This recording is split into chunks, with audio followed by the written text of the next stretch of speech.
Welcome students. In this segment, we will going to discuss the elongation phase of the DNA replication process. In last segment, we have discussed about the initiation. So after when initiation complex is formed, DNA elongation occur. The elongation phase of replication includes two distinct but related operations.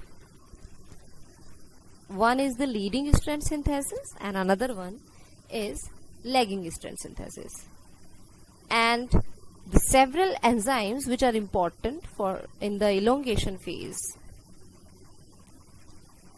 What happens in the elongation phase when the pre-initiation complex is formed? The DNA B protein which binds and unwind the DNA double helix, DNA polymerase, which is a holoenzyme which contains the polymerizing activity or the DNA synthesis activity, will start the DNA replication, but it is unable to synthesize the DNA replication by itself because it needs a 3' hydroxyl end of pre-existing nucleotide. So it cannot initiate or elongate the DNA. So it required a primer nucleotide for the elongation process. So this is done by the primase. As we have seen that the DNA G, which is a primase enzyme, it start or add the 10 to 20 nucleotides or a short fragment of RNA primer because it is a RNA primase. It can add the ribonucleotide, not the DNA nucleotides. It can add the RNA. So the DNA G primase add the short strand of RNA primers, and as we have discussed that the DNA initiation or DNA synthesis can proceed in the 5' to 3' direction. So when both the strands of DNA are separated, one strand is 3' to 5' and another one is 5' to 3' anti-parallel strand. So, and it is the truth, that universal truth, that the DNA can only proceed in the 5' to 3' direction. So the direction of DNA replication will be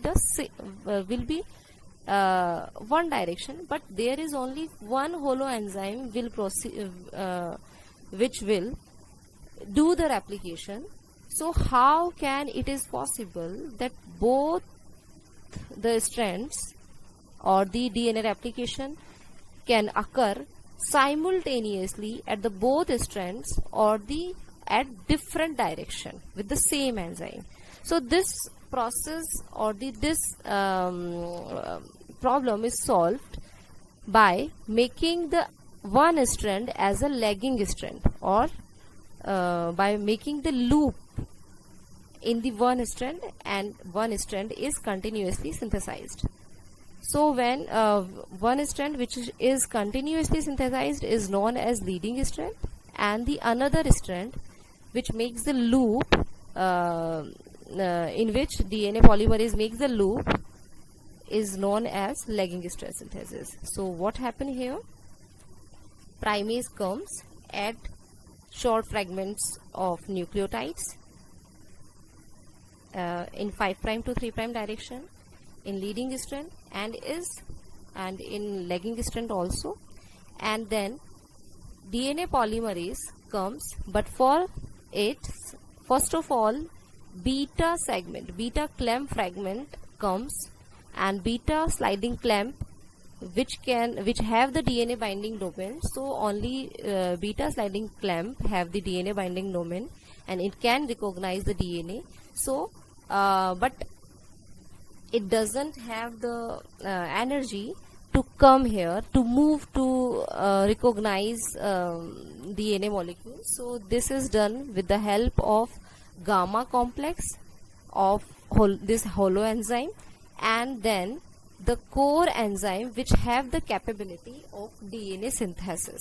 So this complete enzyme, the subunits of this enzyme come one by one. First of all come beta sliding clamp with the gamma complex, then comes the core enzyme, then comes the TOW subunit which is attached to DNAB, and this is the complete complex which is formed here. So at the elongation phase, where one strand is 3' to 5' direction, here the synthesis of when primase add the nucleotide, and then primase add a nucleotide, and primase which is add a nucleotide, and then DNA polymerase come, and polymerase add the nucleotides or elongate the strand. So there are some points to remember, that two strands of DNA are anti-parallel, or one strand which will both the strands can function as a template, and it is read from 3' end towards the 5' end. If synthesis always proceed in the 5' to 3' direction, then how can both strands be synthesized simultaneously? Well, continuously synthesizing strand is known as leading strand, and the discontinuously synthesized strand is known as lagging strand, where DNA is synthesized in the fragment, short fragments, which is known as Okazaki fragment. This is the process, or how DNA is added. This is the pre-existing nucleotides or the primer nucleotides. Here the incoming deoxyriboside 5-triphosphate comes. It is attacked by the hydroxyl group of 3' carbon of existing nucleotide, and then two phosphates are removed in the form of pyrophosphate, and incoming nucleotide is added. So this process continues till the last segment, till the termination codon.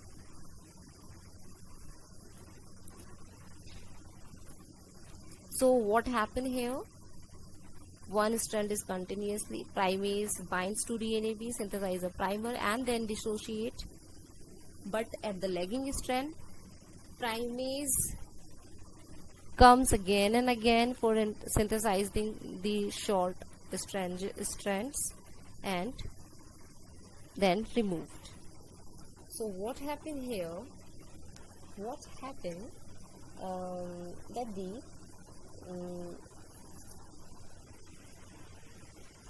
it is the problem where one strand is to synthesize continuously and another is synthesized discontinuously. So it is solved by the Okazaki, by the formation of Okazaki fragment, or by and which the same enzyme makes the loop of another segment of DNA. Each fragment, so for the lagging strand, in which multiple fragments are synthesized, and each fragment must have its own RNA primer synthesized by the primase, and positioning of primer must be controlled and coordinated with fork movement. And the regulatory apparatus for lagging strand synthesis is a traveling protein machine called a primosome. Okay, so the complete primosome is a regulatory machine which consists of several different proteins, including the DNA-B, DNA-C protein, and the primase, as we have mentioned in previous segment. So the primosome moves along the lagging strand template in the 5' to 3' direction, keeping pace with the replication fork. As it is moved, the primosome at intervals compels primase to synthesize a short residues of RNA primer, to which DNA then is added by DNA polymerase III. here what point is should be noted, that the direction of synthetic reaction of primase and polymerase is opposite to the direction of primosome movement. Okay. So when the new in leading strand synthesis, fragment is DNA, complementary DNA is added continuously, and in the lagging strand the DNA is added in a fragments, which is known as Okazaki fragments. So each Okazaki fragment contains its primer, and primer is added by the RNA primase, so it is a RNA. So RNA should be removed from the RNA before complete duplication or the DNA duplication completes. Okay, so its RNA should be removed.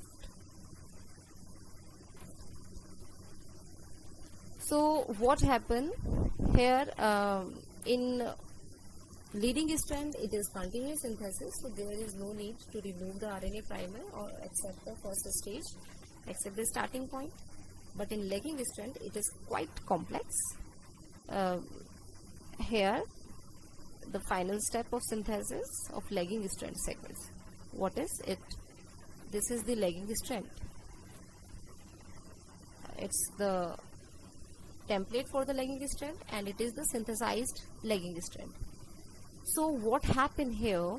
Here the gap is remained between the two Okazaki fragments, and it is called nick. It is recognized DNA by DNA polymerase as a nick.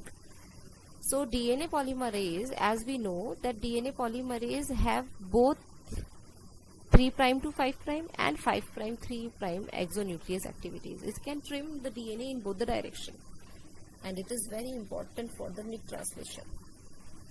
So DNA polymerase first bind here and start trimming this RNA from here 5' to 3' direction, and cut from here, and add the nucleotide in 5' to 3' direction. So it is a start to cut and synthesize the DNA here, and after that this gap is removed or filled by the ligase enzyme. So what did ligase enzyme do here? Ligase enzyme make the phosphodiester bond between the gap of two DNA segments, but it requires, this ligase enzyme requires the ATP or the energy phosphate it requires for activation. So it takes the it is first activated, and here it takes the phosphate from NAD. Then this enzyme, when activated, after activation, it makes the phosphodiester bond between the 3' hydroxyl and the 5' phosphate group of existing nick present in the lagging strand, and it is sealed by the ligase enzyme. So it is the process how ligase enzyme fill the gap between the Okazaki fragments. So it is the end of elongation phase. In the next segment we will discuss about the